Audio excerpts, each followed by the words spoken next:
Didn't know what happened. He saw Mr. Scott stumbling into the grass and fall. He said if you're facing the back of the pawn shop, he fell to the grass on the left. Between what?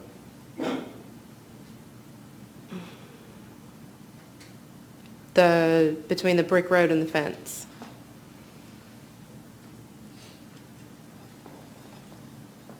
And what did he say about the reason he believed he fired 6 shots?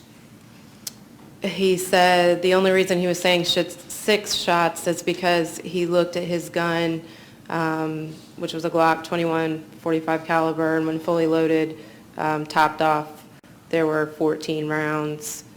And he said that he basically looked at it and... And that he kept his gun topped off?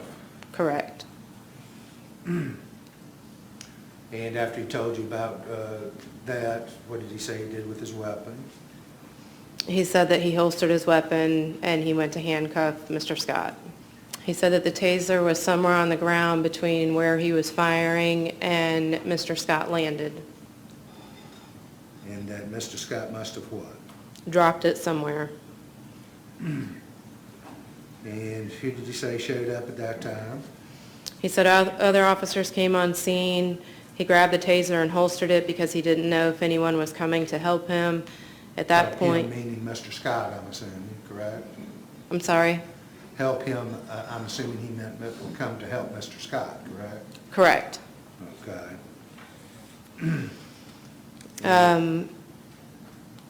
Go ahead. Anyway, and he said he thought that others were coming to help him. And what point, what happened when other officers arrived on the scene? He said that he was taken away. He went to Sergeant Webb's patrol car, and then Lieutenant Bowman arrived. He said that he made mention that Sergeant Webb was on leave and he didn't know where he came from. He said that Officer Habersham was first on scene, Sergeant Gann was second on scene, and Webb was third, that he recalled. Okay. He said Sergeant Webb took possession of his weapon and gave him his weapon. He said he didn't say, Sergeant Webb didn't say why, but he thought that it was for evidence reasons. When Lieutenant Bowman got on scene, he corrected that and said no, and instructed Sergeant Webb to give Mr. Slager his weapon back. Okay. And where was he taken? He was taken to City Hall. And who took his weapon? Crime scene agent Jamie Johnson.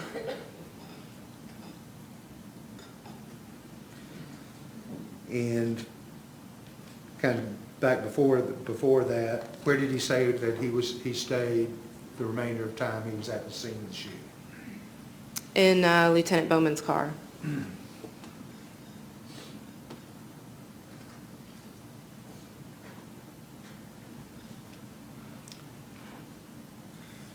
And what did he say happened after they went to City Hall?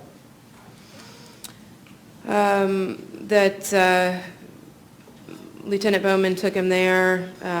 He took his stuff off. They met at the bay, the squad bay. He didn't remove his taser or weapon until Jamie Johnson asked for it.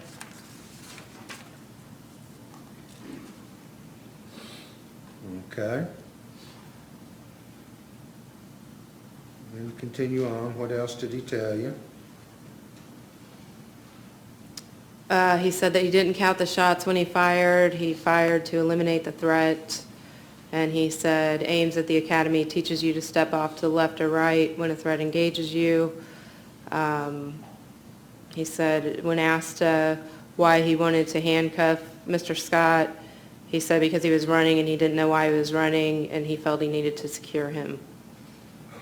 And that's in response to a question as to why he chased Mr. Scott to begin with? Correct. Now, And lastly, he said, what? That he didn't plan to arrest Scott. He didn't know that he had a warrant. He found out later, I believe, that he had a child support warrant, correct? Correct. Now, after you went through this process with him, what did you do with your notes? We went back over, I went back over them with him. I read them over to him and asked him if he had any changes to make. Did you go over your notes with him line by line? We did. And were any changes made in the notes? There were. And Mr. Ayler was present at that point too? Yes, he was. And do you recall how long this process of you going over your notes with him took? Approximately 40, 45 minutes. And after this 45-minute process, did he indicate that your notes reflected what happened that day? Yes.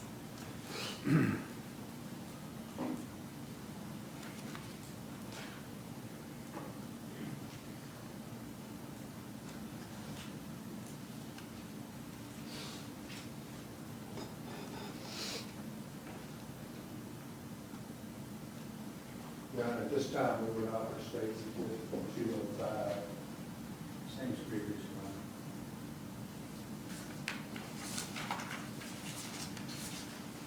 one. Ladies and gentlemen, we're going to break now.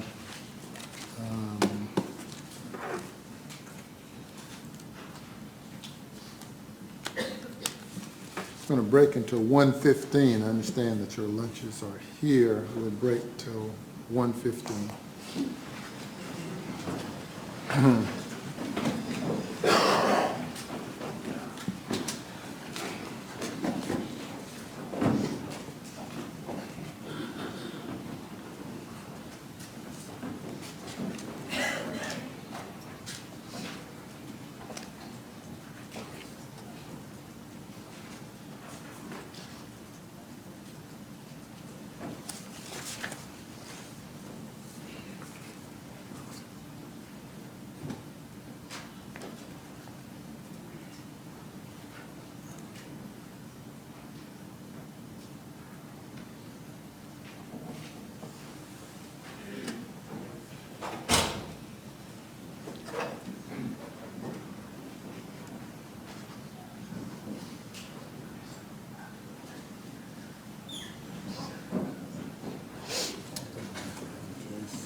Yes, sir.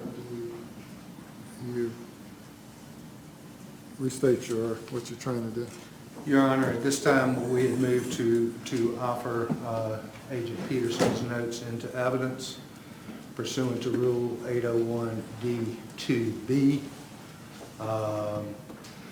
which provides that the notes are not hearsay, statement is not hearsay if it is admission by a party opponent, the statement is offered against the party, and is a statement of which the party has manifested an adoption or belief in its truth. Testimony in this case was that Agent Peterson took contemporaneous notes, that after these notes were taken, that she went over them with Mr. Slager for some 40 to 45 minutes, at the end of which time he indicated that her notes accurately reflected what occurred that day and adopted the notes as his statement. We would rely on 801D2, the case previously cited in the brief from New York District Court, State v. Stafford, which basically addresses this precise issue and ruled that the states in that, the notes in that case were admissible under the rule, which was the equivalent of South Carolina. He adopted the notes as his statements in what way? As Agent Peterson testified, that she went over her, he made any changes that he felt were necessary. He changed it in what way? Well, we can go through that if you're, did he make change? We can go through that in. I'm hearing your argument, and I'm trying to understand what you're telling me. In what way did he I think, adopt for it? example, I think he made changes as to whether or not it was advanced auto or AutoZone, things of that nature. And Officer Peterson obviously is in a better position to testify to that. But the point being that she went over her notes with him in depth, gave him an opportunity to make any changes that he felt were necessary, which he did, and at the end of this process, he affirmed that her notes accurately reflected what happened. You can ask her questions as to what way he made changes or adopted the notes or whatever it is you're arguing. Okay. I may ask. Yes, sir. Okay. Agent Peterson, you have your notes in there? I do. With you? Could you go through your notes and indicate the places that he did make changes during this process? He made changes about the AutoZone. He referred to it as the AutoZone and changed it to Advanced Auto.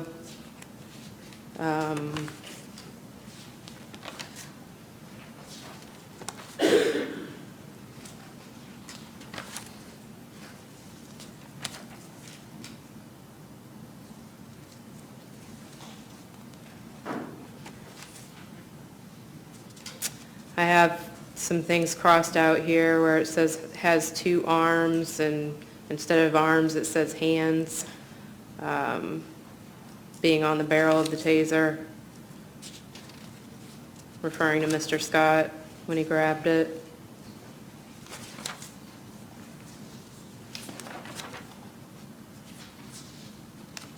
The major one that I recall is the change of the auto store.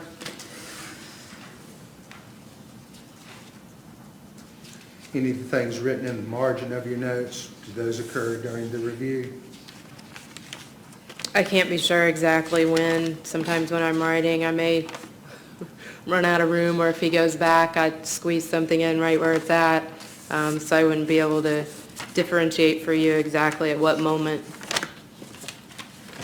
that occurred.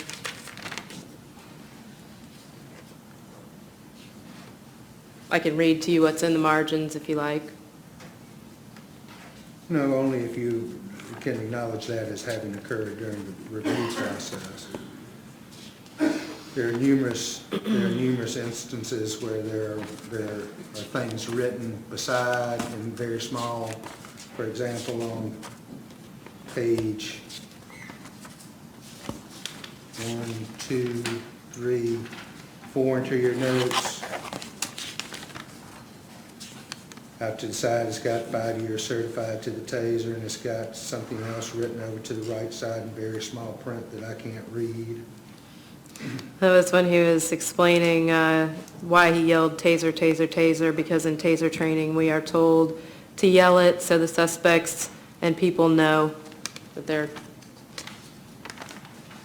And do you know whether or not that was made at the time, or? I don't recall.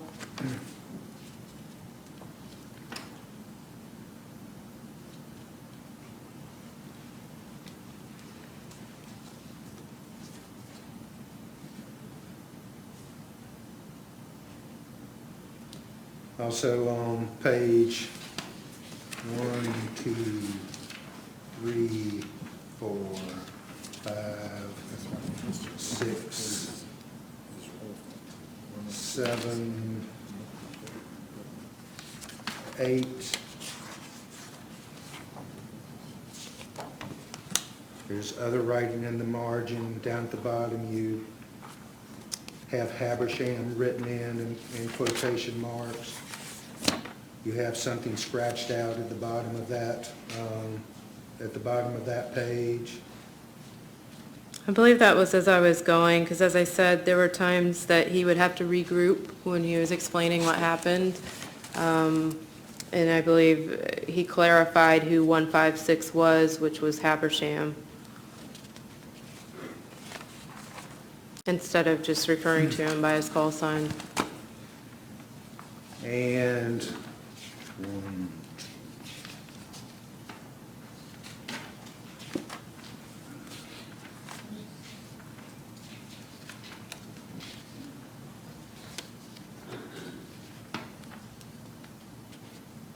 page 11, page starts, when I came off to the left, I stopped. You have something written in there, appears to have been inserted. When I shuffled to the left, I just started firing. Do you know when that was added?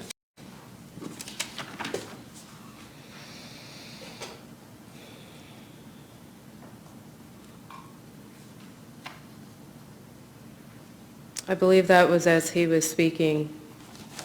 Okay.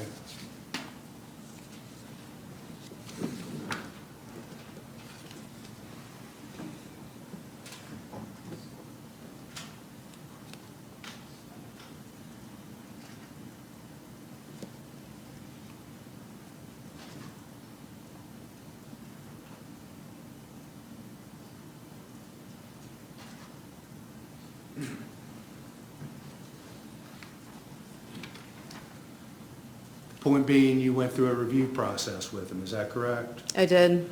Did he change everything that he asked you to change? Did I change everything? Yes, did Yes. you change everything that he asked you to change? Yes. Or that he said may have not been correct? Yes. And You asked her, if you change everything that was requested, did, she asked you, did I change everything that was requested? What's the question? did you, during this review process, if he indicated there was any discrepancy in the notes, did you change your notes to reflect what he told you happened? Yes, sir. And at the end of this process, did he indicate that your notes, as you went over them with him for some 45 minutes, accurately reflected what occurred on that day? He did.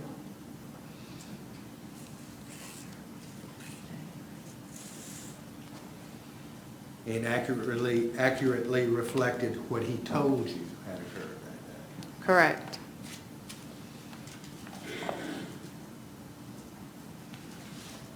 I don't have any additional questions, Your And Honor. does his signature or initials appear any place in your notes? No, sir.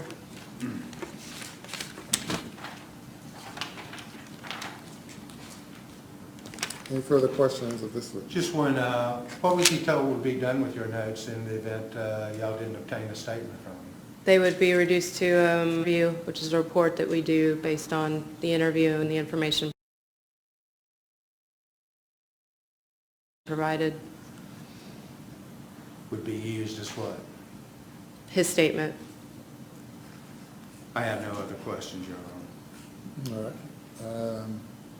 Mr. Savage, any questions limited to this issue with this witness? Your Honor asked the best question, but I'll ask you, you have to sign this Miranda letter? He signed the form for Lieutenant Gint. And therefore endorsed his understanding of his Miranda rights? Correct. And you put time on his Miranda rights? I did not. Lieutenant Gint handled that. Was the time placed on his Miranda rights?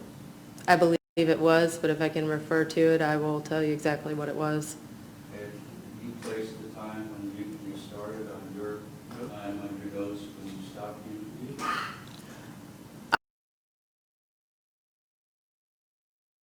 I placed the time when he started talking to us, not the time. Can you rephrase your question or ask it again? Because I think Did you put any times on your interview notes? I did put a time. Did you put a time on your interview note when you started the interview? I put the time when he started telling us what happened. And did you put the time on when you stopped the interview?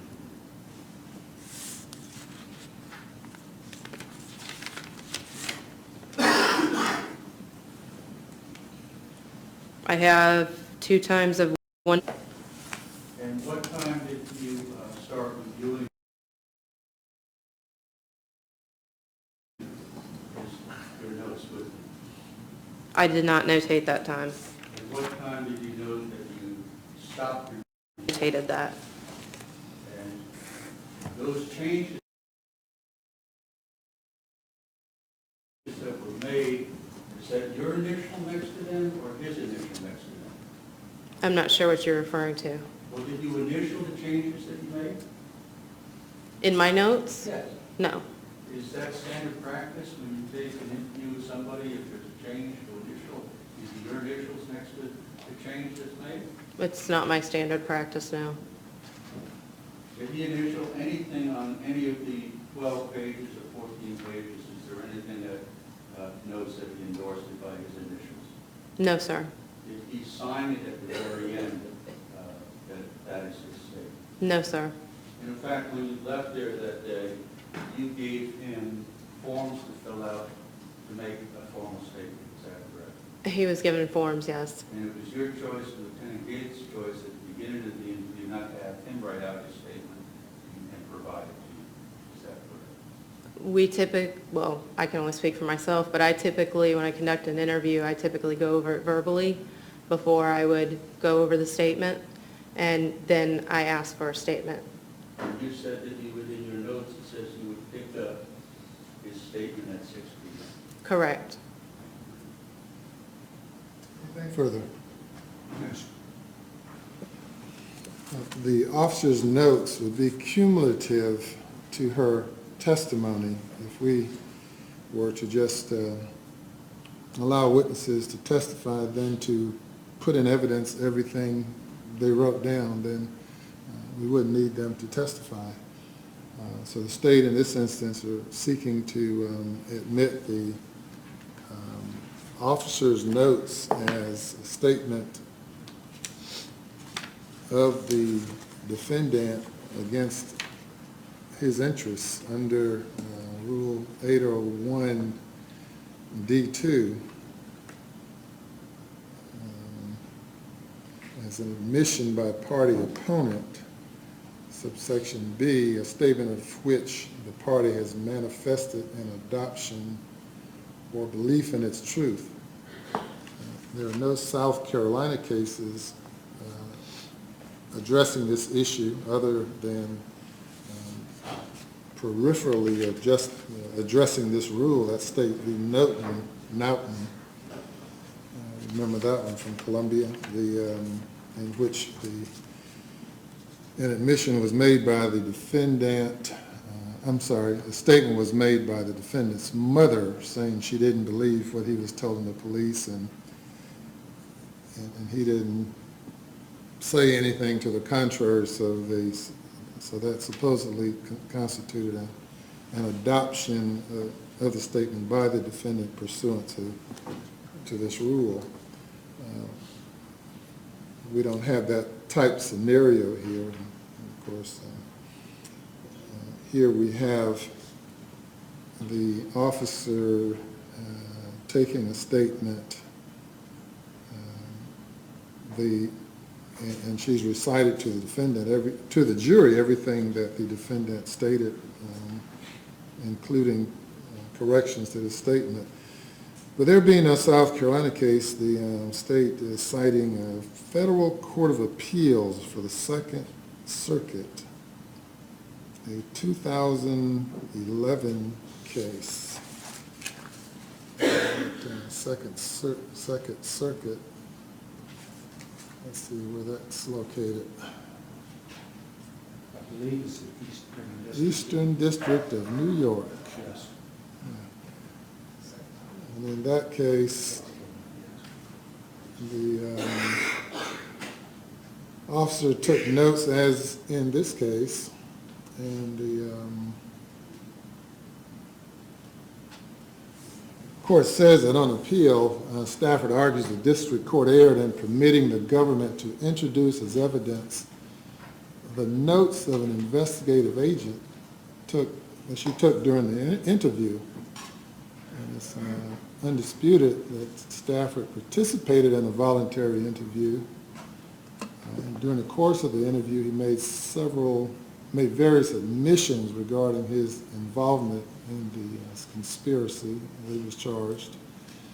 At the end, the investigative agent, who had been writing notes during the conversation, reviewed each line of his notes with the defendant to ensure that they accurately reflected the contents of the interview. Stafford made minor corrections to the notes, agreed that the information therein, after appropriate corrections were made, was accurate, and signed his name on the last page.